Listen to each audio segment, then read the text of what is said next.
The summer of 1892 brought more than heat to the mountains of the Ozarks. 14 travelers entered these hills, leaving behind families, livelihoods, and the lives they knew. Weeks passed, and none returned. What was whispered in the valleys grew into a story too terrible to ignore. When the travelers were finally discovered, they were restrained, bound to iron rings, each one trapped in a space meant to contain them entirely. The place they were found, a rough-hewn shack hidden in the forest, bore marks of care, of planning, of a control that no one outside these mountains could have imagined. This is not a tale of ghost stories or village myths. This is the account of the Ferrell Sisters, and what they did to anyone who crossed their path. And as we go deeper, you will begin to understand why some people in these mountains never spoke of what they saw, and why those 14 travelers were never meant to leave. The Ozarks in 1892 were a world apart, a landscape carved by stone and forest, where mountains rose sharply and valleys hid shadows that seemed almost alive. The roads, if they could be called roads at all, were mere paths cut through dense timber and undergrowth, paths that few travelers dared to take alone, and fewer still at night. Communities were small, isolated, and tightly bound, relying on one another for survival, yet wary of strangers who dared cross the hills. The mountains themselves were unyielding, capable of hiding anything, of swallowing footsteps, of silencing the faintest cry in the wind. It was into this world that the Ferrell sisters lived, a family whose presence was as persistent as the fog that lingered over the ridgelines.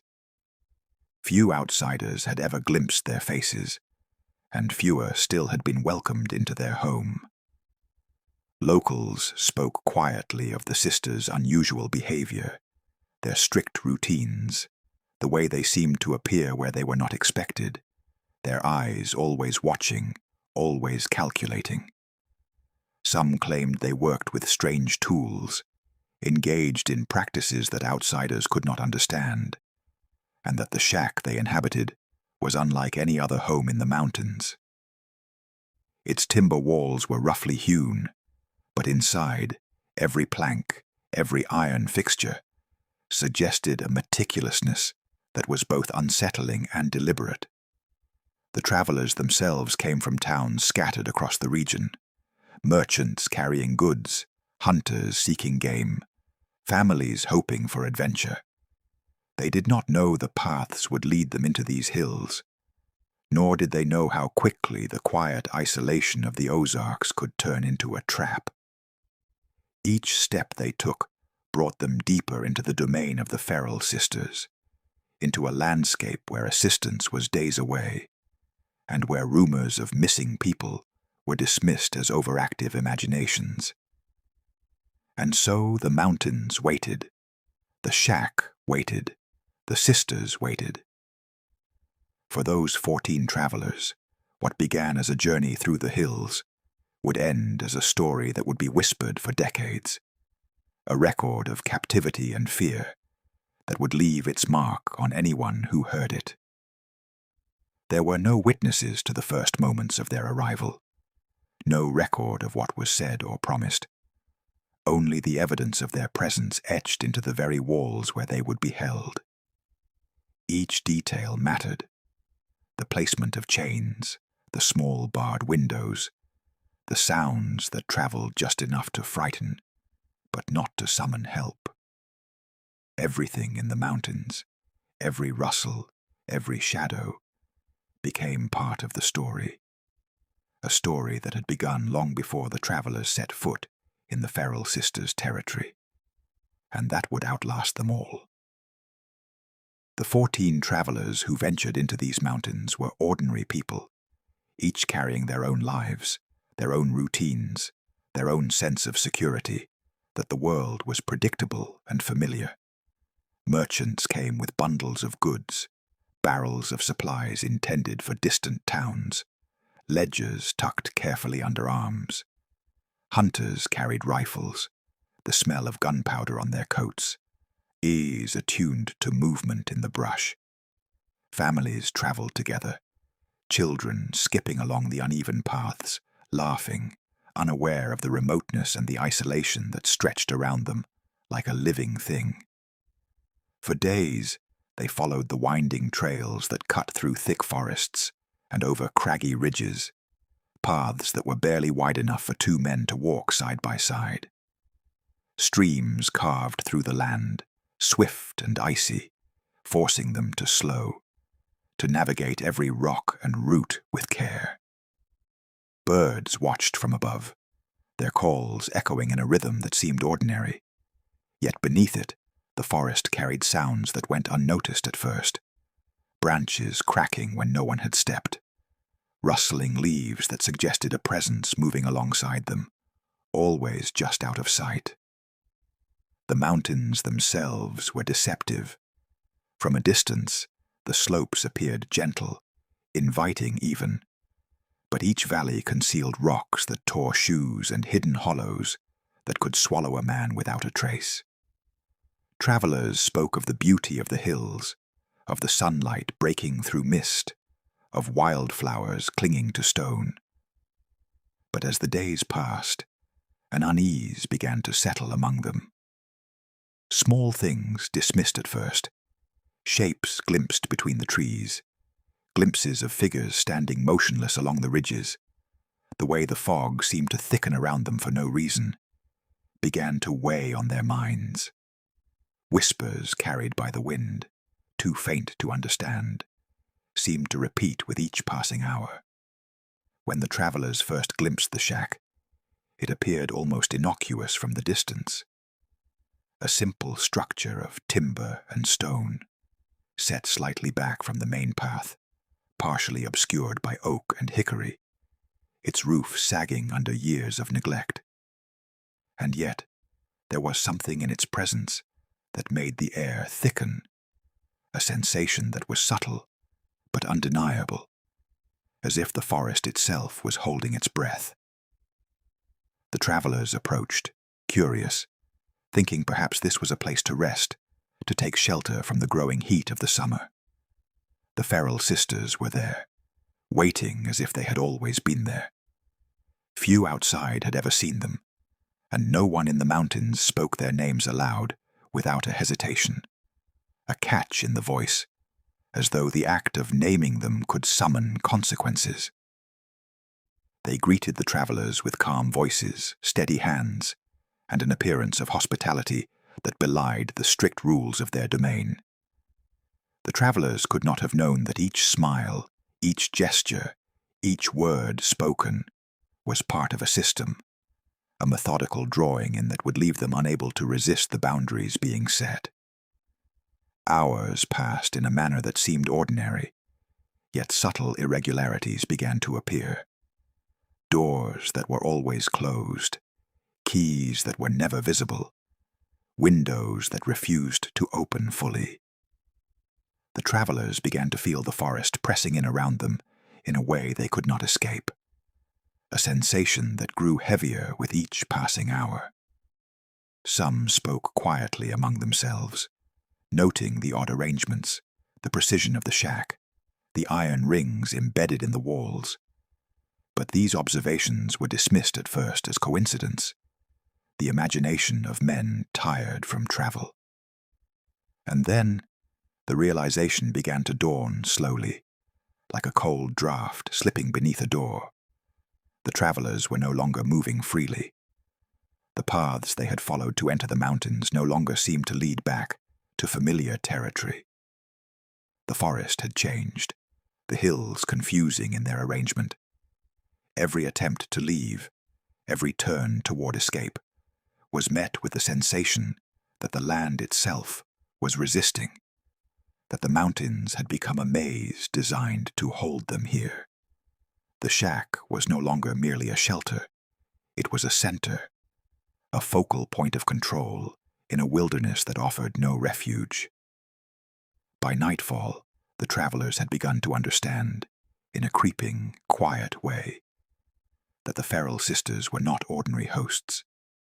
There was a precision in their actions, a deliberateness in the placement of objects, in the way they moved through the shack. No sound went unnoticed. Every footstep was measured. Every word spoken carried weight. And still, outwardly, nothing appeared overtly threatening. It was the calm that terrified most, the unyielding control masked by manners, by apparent care, by attention to the needs of those who had wandered unknowingly into the domain of the Ferrell sisters. It was in these first hours, this slow, almost imperceptible tightening of reality around them, that the travelers' fear began to root itself. They would soon learn that the shack was only the beginning, that chains and iron rings awaited, that the mountains themselves would conspire to hold them. But in this early moment, the realization was half understood, a whisper at the edge of thought, growing louder with each passing night, with each quiet movement in the shadows. They did not yet know that their lives had been carefully orchestrated to end here, in a place where help could not reach them, where their presence would be reduced to a record of terror that would be discovered only after they had endured what the Ferrell sisters had designed for them. The travelers stepped inside the shack slowly, hesitating as the air grew cooler, heavier, carrying the faint scent of damp wood and earth. The interior was far smaller than they had imagined from the outside, a single room cluttered with crude furniture, yet every item seemed deliberately placed. Beams crossed the ceiling in an orderly fashion, and the walls, darkened with age, bore marks of something that had once been fastened, removed, and fastened again, leaving grooves that hinted at repeated use. It was then that their eyes fell upon the iron rings. Bolted into the walls at regular intervals, they were impossible to ignore. At first, the travelers assumed they were simple hooks or structural supports, but the way they were positioned, at heights that would restrain a person, close enough to limit movement, yet high enough to inflict discomfort over hours, left a sinking sense of dread in the chest. There was no question. These rings were meant to hold a person, to bind them in place. And not for moments, but for as long as someone wished to command them. The Ferrell sisters moved among the travelers with a quiet precision, speaking softly, offering food and drink as if nothing were amiss. Their movements were calm, almost methodical, and yet every glance, every gesture, suggested an understanding far beyond ordinary comprehension. The travelers could feel it, though they could not name it. There was a plan, a structure to the way the sisters operated, and the shack itself was an extension of that plan, designed to contain, to observe, to enforce. As the hours passed, the travelers began to notice more details, small but impossible to dismiss. The windows were narrow and set high, preventing a view of the outside that might give any sense of escape. Floors were uneven, forcing careful steps that slowed movement and heightened awareness of every sound.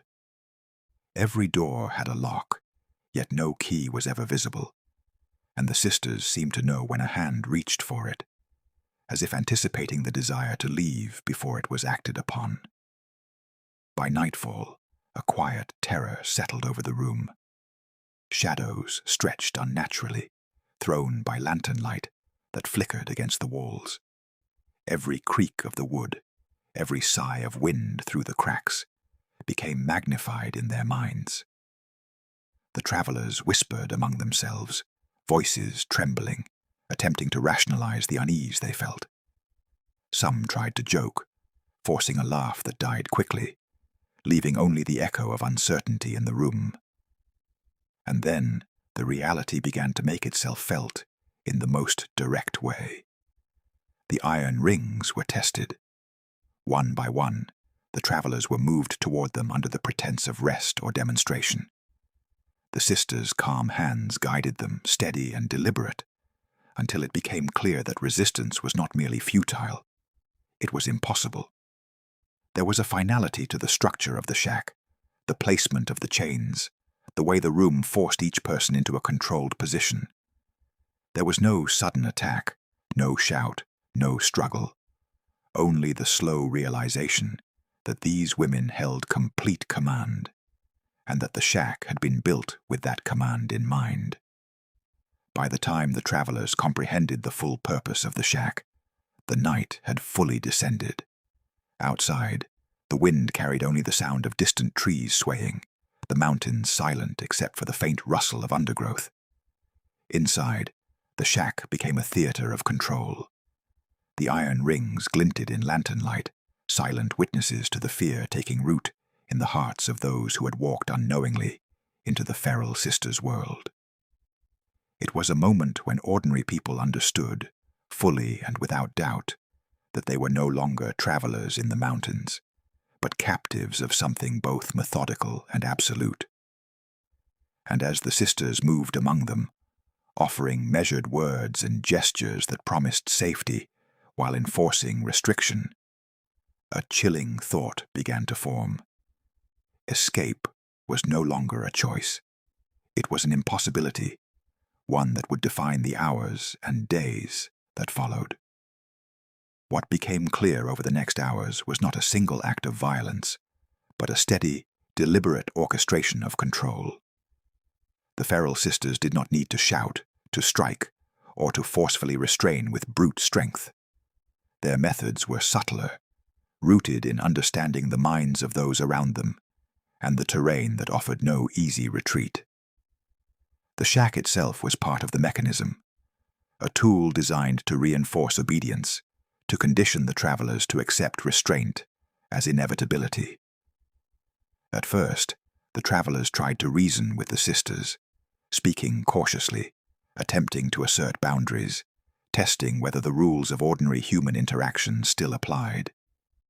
Each time, the sisters responded not with anger, but with calm correction. A gesture here, a quietly delivered word there. Every attempt at defiance, every hesitation, was met with precise adjustments. A chain moved slightly, a lantern positioned to cast light in a certain way, a quiet suggestion that rest would come only if instructions were followed. Slowly, the travelers understood that their world had been reduced to the dimensions of the shack, the placement of the iron rings, and the presence of the sisters themselves. Over time, fear settled in not as sudden terror, but as a constant undercurrent. The shack became the measure of their existence. Meals were served according to the sisters' rules, sleep dictated by their timing, movement allowed only when permitted. The travelers began to notice patterns. When one spoke out of turn, the sisters would tilt their heads, silent and observant, the consequence arriving later in some way, too subtle at first to detect. Yet each subtlety compounded, until the travelers felt the full weight of their situation. That in this place, every action, every thought, was observed and measured. The sisters were not alone in this orchestration. Their knowledge of the mountains, the forested ridges, and the surrounding paths gave them an advantage the travelers could not contest. Outside the shack, the world remained vast and unknown, yet inaccessible. Trails became confusing, landmarks misleading. The travelers who once believed in the certainty of direction and distance now found themselves dependent on the sisters' guidance for even the simplest movement. The mountains had become an extension of the shack, a cage within which the sisters exercised complete command. Psychological pressure became the principal instrument of control.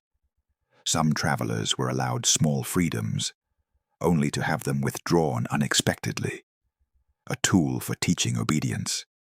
Others were moved from one corner of the shack to another, guided in ways that seemed minor but were deliberate.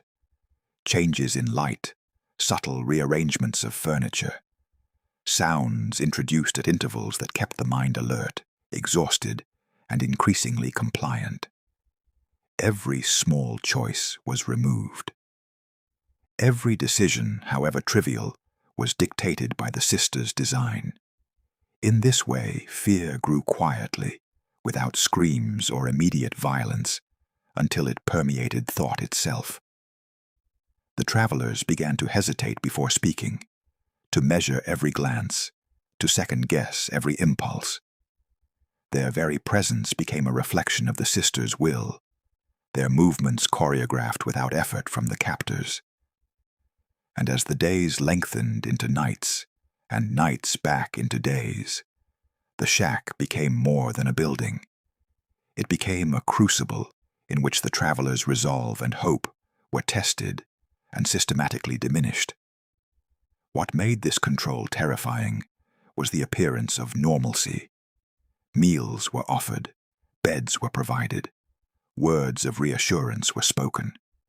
Yet each act of apparent kindness carried the weight of authority, a reminder that comfort was conditional and that compliance was expected.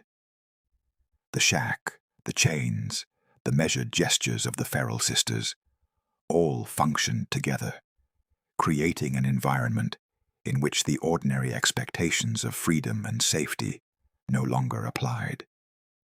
It was a terror that did not announce itself loudly, but whispered steadily, infiltrating every thought, until the travelers understood in the deepest sense that they were utterly powerless, at the mercy of women who had transformed an isolated shack in the mountains into an instrument of precise, unyielding control. As days stretched into a pattern of relentless repetition, the true weight of the travelers' captivity began to settle over them. At first, the shack seemed like a place of temporary confinement, a strange anomaly in their journey. But gradually, the travelers recognized the scale of the Ferrell sisters' orchestration. Each meal, each command, each movement through the shack reinforced an invisible network of control. The iron rings that had seemed merely ominous at first now stood as silent sentinels, watching, ensuring, recording compliance without any need for human oversight. Some travelers attempted to resist in small ways. A whispered conversation in the corner, a tentative glance toward the windows, a hand reaching toward a door that refused to yield. But these acts of defiance were anticipated. The sisters would respond, never with force, but with a subtle redirection of thought and behavior. A lantern would be shifted to cast shadows in the wrong places, obscuring any view beyond the shack. Furniture was moved overnight. Doors would suddenly appear locked or blocked. Each subtle adjustment, imperceptible at first, accumulated to a psychological pressure impossible to escape. The travelers began to notice that even the passage of time was controlled. Light seemed to change on the sisters' schedule.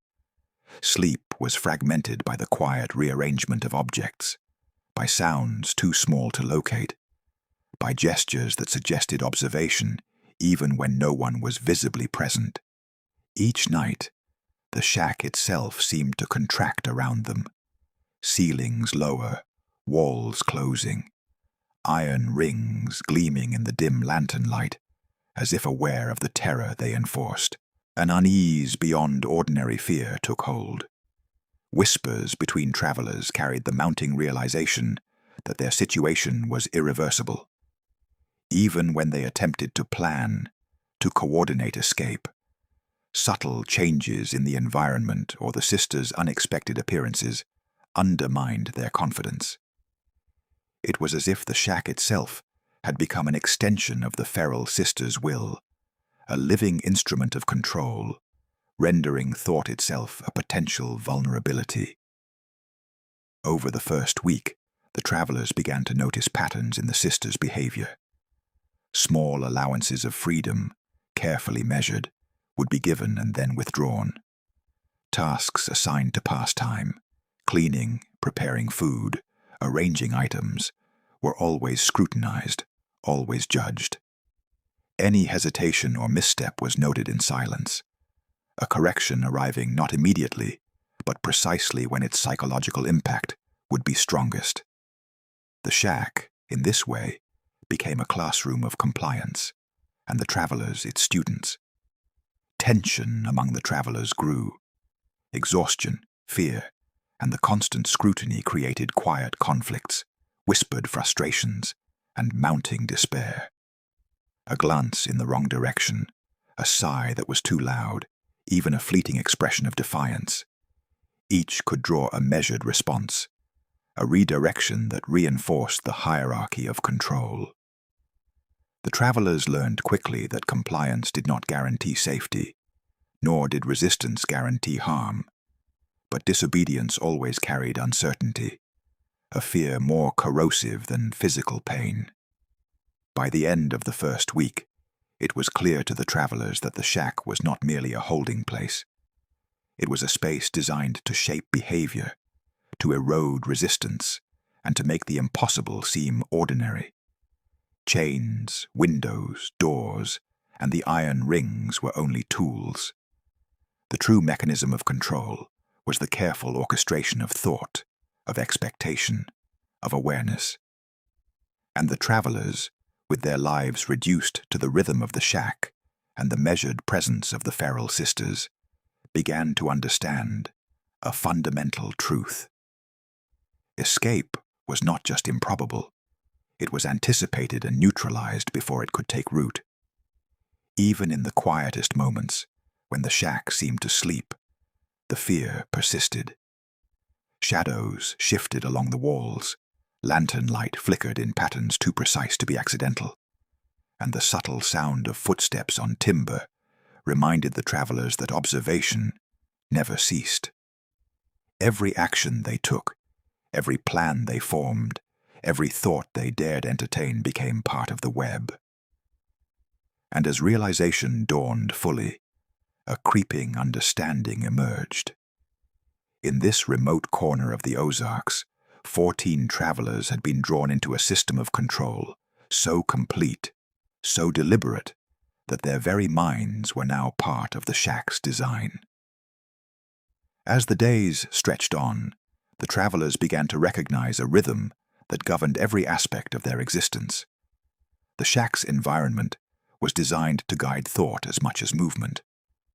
Lanterns were placed with deliberate care, casting light where it would be seen, and shadows where no one dared linger. Even the smallest gestures of the Ferrell Sisters, the tilt of a head, the measured breath, the faint shift in posture, carried weight. It was as if each woman had learned to speak without words, communicating control through the subtlest of signals, and the travelers, aware of the consequences, learned to obey before instruction was even given. The iron rings, once shocking in their presence, became anchors of routine. Each traveler discovered that resistance was futile, not only because of the physical restraint, but because the shack itself seemed to anticipate every attempt at defiance. The floorboards creaked under careful observation. Doors would refuse to open without notice. The layout of the room appeared to shift subtly, disorienting anyone who tried to map it in their mind. Even the forest outside offered no reassurance. Paths that had led travelers here became confusing, misleading, and in some accounts appeared to change overnight, a maze that only the sisters could navigate with certainty. Some travelers attempted small acts of resistance. One would glance longingly at a window, imagining the freedom beyond. Another would whisper plans of escape to a companion, only to find that the walls themselves seemed to betray them. Details changed, objects moved, subtle warnings appearing in ways that dissuaded further effort. Yet, each failure strengthened the sisters' control, teaching the travelers that thought alone could be a weapon wielded against them. Even planning became a measured act, and hesitation carried consequences that were felt not in immediate punishment, but in the tightening of restrictions, the reorganization of space, the quiet enforcement of compliance. Tension among the travelers grew in quiet, invisible ways. Exhaustion, fear, and uncertainty eroded trust. A glance, once shared in solidarity, became suspect. A whispered word carried weight far beyond its sound.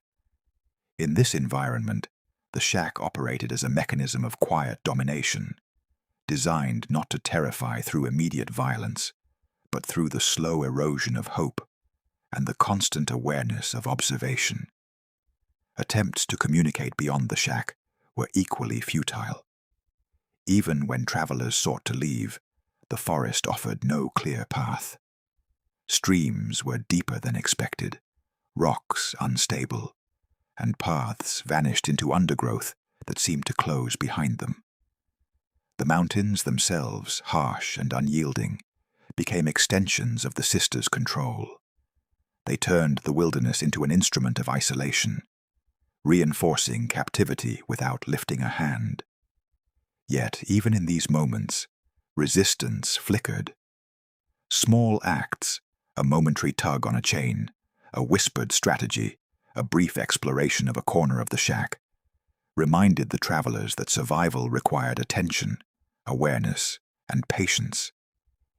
Each effort was carefully observed, recorded in the subtle movements and expressions of the sisters. With each failed attempt, the travelers learned that the Ferrell Sisters' mastery was comprehensive. Physical strength, psychological insight, and intimate knowledge of the landscape combined to create a system from which escape was nearly impossible. By the end of this period, the shack had become more than a building. It was a crucible. The travelers' identities, their expectations, and their confidence had been reduced to reactions to a set of rules they had not created. The forest beyond, once a space of freedom and possibility, now appeared as a labyrinth designed to contain them. And in the quiet hours, when lantern light flickered and shadows crept along walls, a thought took hold in the minds of the travelers. They were not merely captives, they were part of an experiment in control, measured and calculated to a degree that was chilling in its precision. It was in this slow, relentless compression of freedom that terror took its most intimate form. The shack, the chains, the subtle, unyielding presence of the Ferrell sisters, all functioned together to create an environment in which fear was internalized, ingrained, and inescapable. And yet, as hopeless as the situation seemed, the human instinct to survive flickered quietly, imperceptibly, leaving a fragile thread of resistance that would carry some of the travelers further along the path toward liberation, or for others, toward despair that would never be forgotten. As the days blurred together, the shack became both a physical and mental labyrinth. For the travelers, hope had not vanished entirely. It had transformed into a quiet, urgent awareness, a search for the smallest opportunity, the tiniest opening that might lead to freedom. Each step, each glance, was measured with an intensity born of necessity. They observed the Ferrell sisters constantly, noting gestures, rhythms, and moments when attention appeared divided, searching for a crack in the system that might be exploited. Some attempted to pry at the chains, testing their strength in the dead of night, listening intently for any sound that might indicate discovery. Others explored the shack's corners, noting every irregularity in the floorboards, every misaligned plank, every shadow that suggested the presence of a passage or a hidden exit. Each small discovery sparked a surge of adrenaline, tempered immediately by the knowledge that failure could result in the subtle, inexorable tightening of control. The sisters, always present yet almost impossibly patient, countered every attempt with quiet, deliberate measures. They would adjust a chain here, shift a piece of furniture there, introduce a distraction that caused the travelers to hesitate or doubt themselves. There was never a shout, never a strike, but every act reinforced the dominance they held over both body and mind. The shack itself became an instrument of this domination. Walls seemed to close, corners grew darker, and even the natural sounds of the forest became part of a carefully orchestrated environment. The creak of timber under wind, the distant howl of a coyote, the rustle of leaves, all amplified the sense that the travelers were being observed, that every movement was anticipated, and that no attempt at freedom could go unnoticed.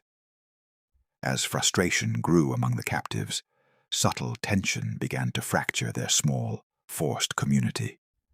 Whispers were misheard, glances of suspicion multiplied. The fear that had once been directed outward now turned inward. The travelers began to doubt one another, uncertain if a misstep might alert the sisters, or if an unguarded word could sabotage an attempt at escape. The shack, designed to enforce obedience, had begun to manipulate the very trust that bound these strangers together. Nightfall brought the most intense hours. Darkness stretched across the forest and the shack, carrying with it an unsettling quiet. Lanterns flickered, throwing distorted shadows that seemed to move independently, shadows that the mind could not trust.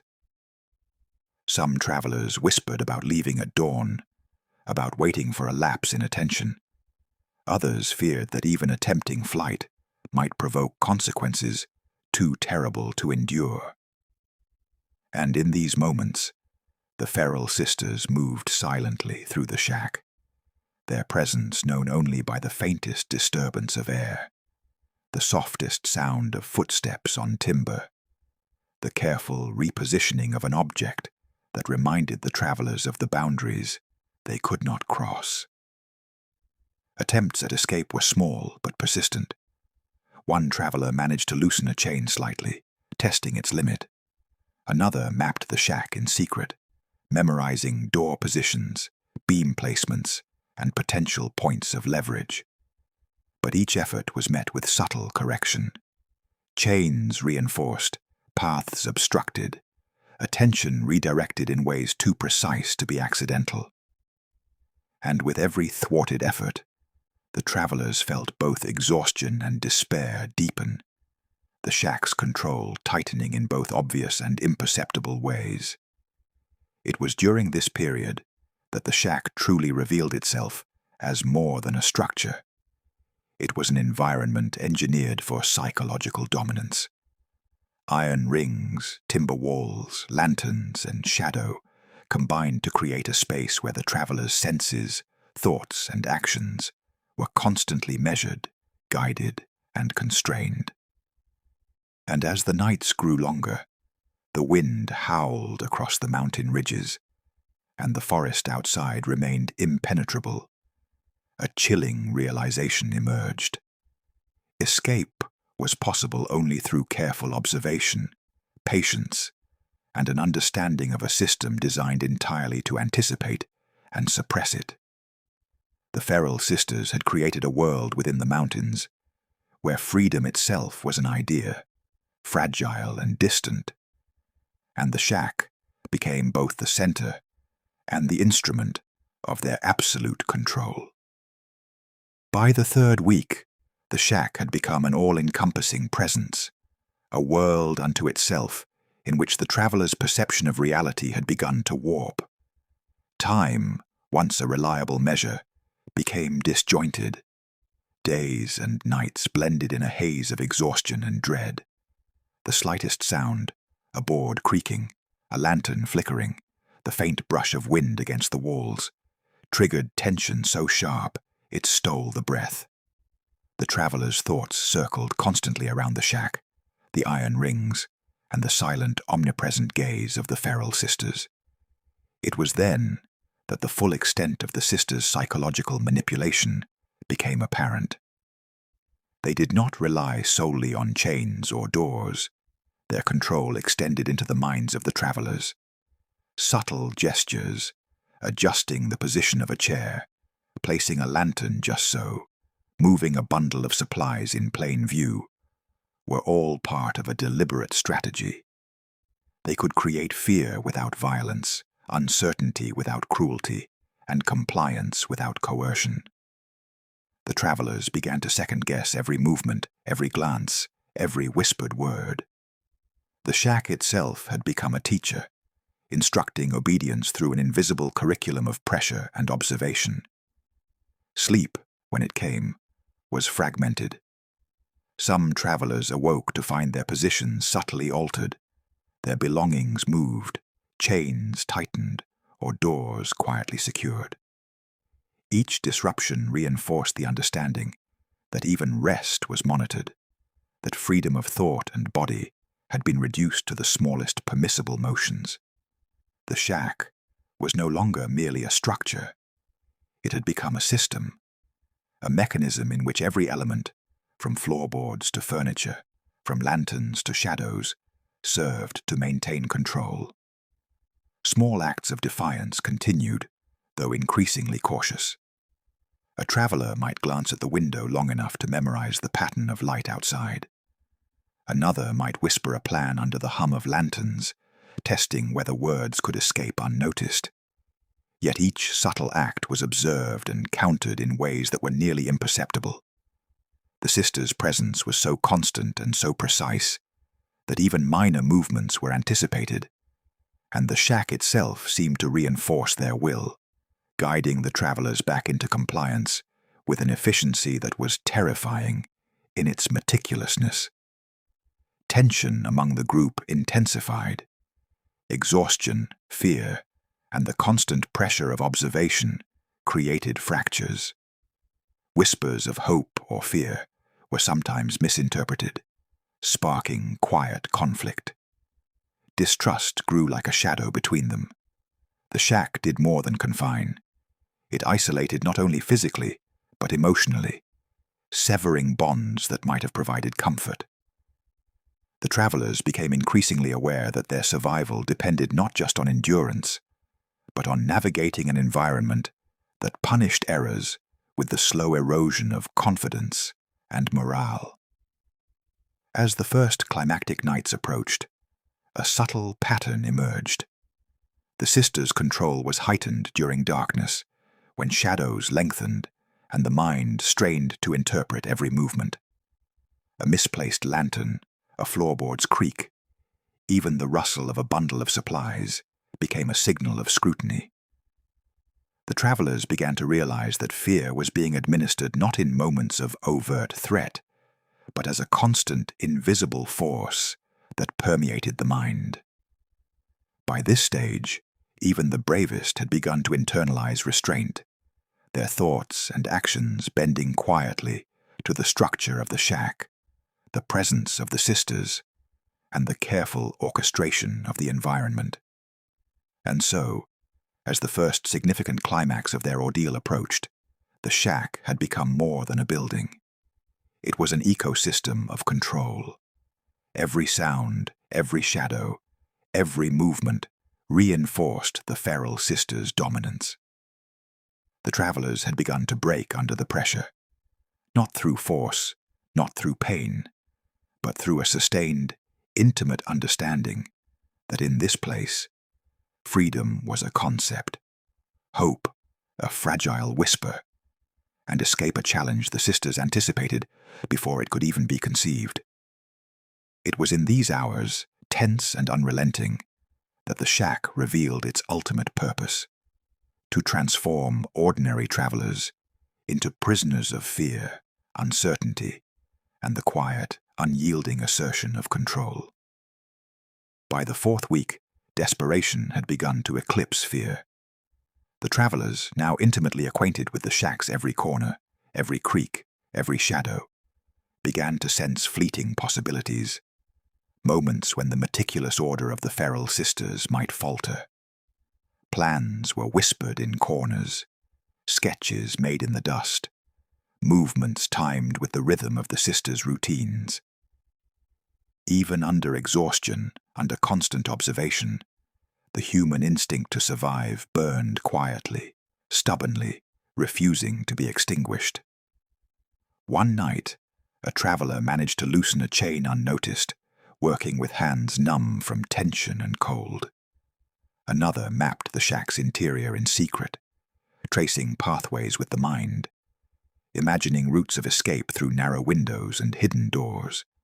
Small, calculated gestures, testing locks, shifting furniture subtly, listening for the exact moment when attention was diverted, began to form the first outlines of possible freedom. For the travelers, hope became a fragile strategy, a thread to cling to amidst the suffocating control of the shack. The Ferrell sisters, however, remained seemingly omniscient. Their presence was quiet yet constant. Even when not visible, the travelers felt it, as if the walls themselves were extensions of their gaze. When a plan appeared to gain momentum, subtle interventions arrived. A repositioned lantern, the quiet creak of a floorboard, a soft shuffle of movement that warned the travelers without words. Every attempt at escape, no matter how cautiously executed, was measured, anticipated, and quietly countered. Tension within the group grew as well. The pressure of planning, the fear of discovery, and the slow erosion of trust caused small fissures. A glance in the wrong direction, a whispered word overheard, became seeds of conflict. The shack, in its design and through the sisters' control, turned the travelers not only against themselves, but against the idea that they could succeed as a group. Isolation was not only physical, it was psychological, fracturing relationships, weakening resolve, and amplifying fear. As the nights deepened, the shack itself seemed to respond to these attempts.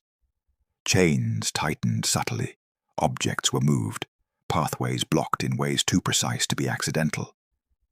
Even the natural environment, the forest outside, the wind through the mountains, seemed to conspire with the shack, masking sounds, obscuring movements, making observation easier for the sisters and escape more difficult for the travelers. The mountains were no longer just a backdrop. They had become an extension of captivity, a natural barrier reinforcing the shack's control.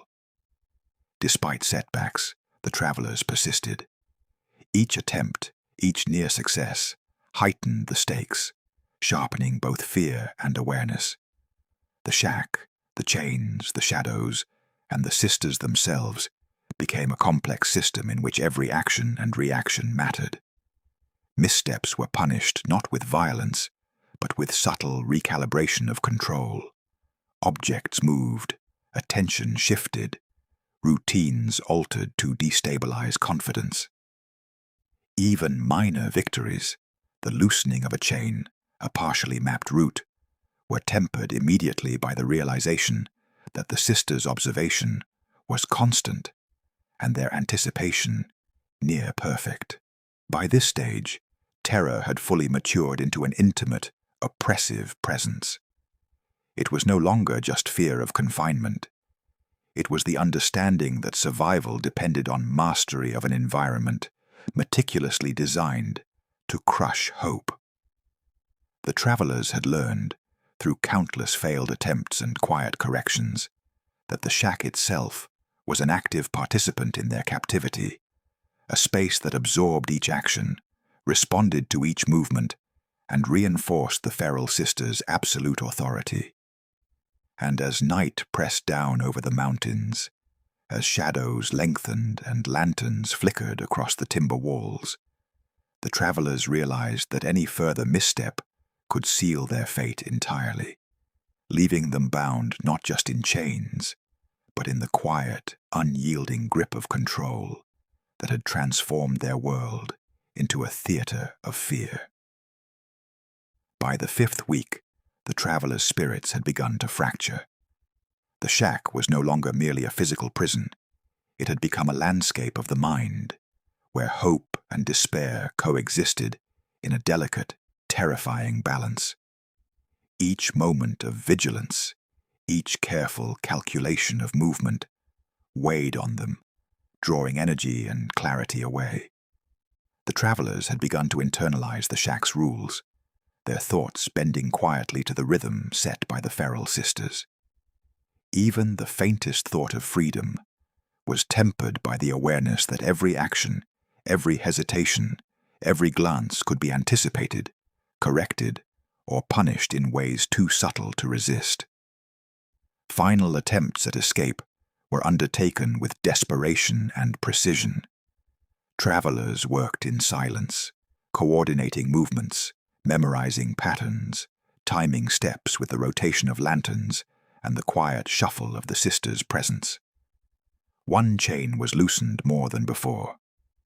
A door appeared briefly unguarded. For a moment, hope flickered, a fragile, brilliant flame in the oppressive darkness of the shack. But the sisters' mastery was complete. Every movement had been foreseen.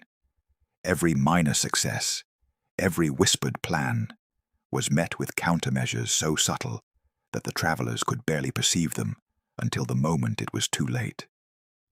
Chains tightened as if by instinct, doors blocked by imperceptible shifts in furniture, lantern light positioned to catch movement, shadows manipulated to disorient the mind.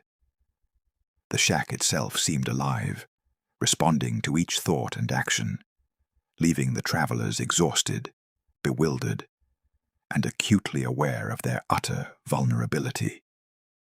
The psychological pressure became unbearable.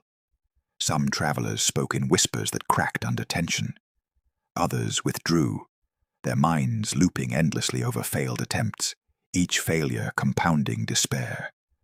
The shack, the chains, the shadows, and the constant, almost invisible presence of the Ferrell sisters worked together to erode willpower, leaving the captives in a state where compliance was not only enforced, but internalized.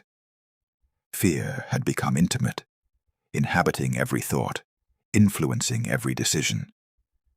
One by one, subtle collapses occurred. A traveler might tremble silently while pretending calm. Another might rock slightly in a corner, murmuring words to themselves that no one else could hear. The shack amplified these moments, each sound echoing faintly, each movement noticed, each lapse in attention quietly punished. By the end of this period, the travelers were no longer plotting escape. They were navigating a world in which survival required obedience, attentiveness, and constant awareness of the sisters' ever-present control.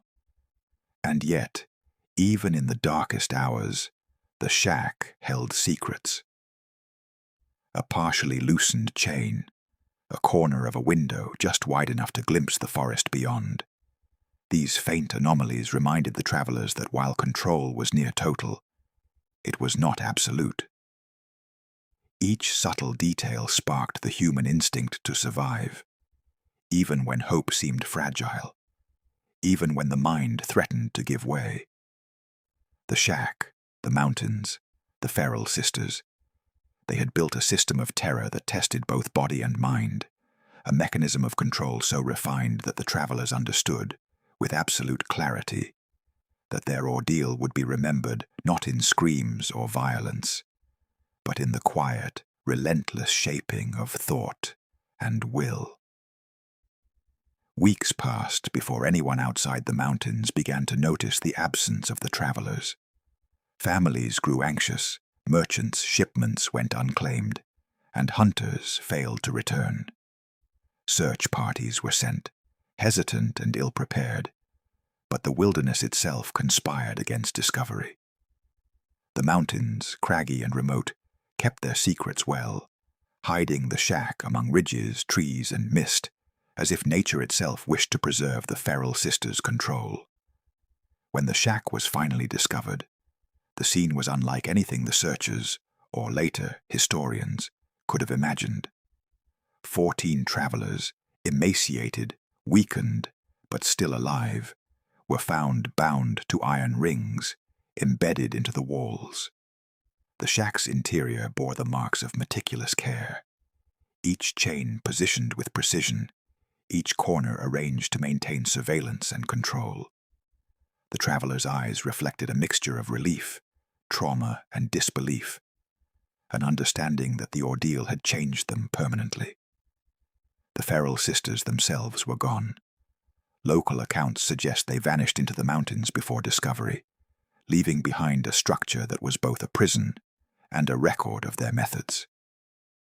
What remained in the shack, the iron rings, the carefully arranged furniture, the subtle manipulations of space, spoke of a deliberate intelligence, a cruel ingenuity that allowed control without visible force.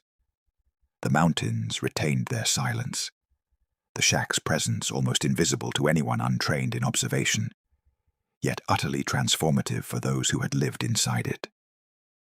In the aftermath, the surviving travelers struggled to reconcile their experiences with the world outside. Some spoke of the shack in hushed tones, others never spoke at all.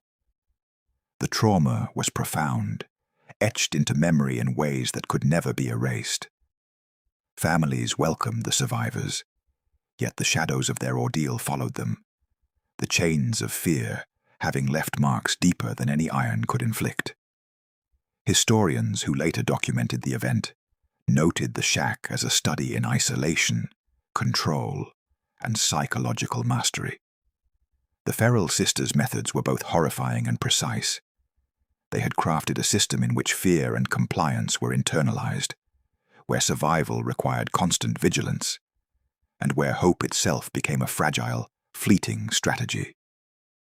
The shack, the mountains, and the sisters' manipulations combined to create a cautionary tale that in the remote corners of the world, ordinary travelers could fall victim to extraordinary control, and that the landscape itself could become an accomplice to human ingenuity and cruelty. Today, the story of the Ferrell sisters stands as a chilling testament to the extremes of psychological control, the vulnerability of the unsuspecting, and the quiet terror that can exist in plain sight, hidden among the trees and stone of the Ozarks.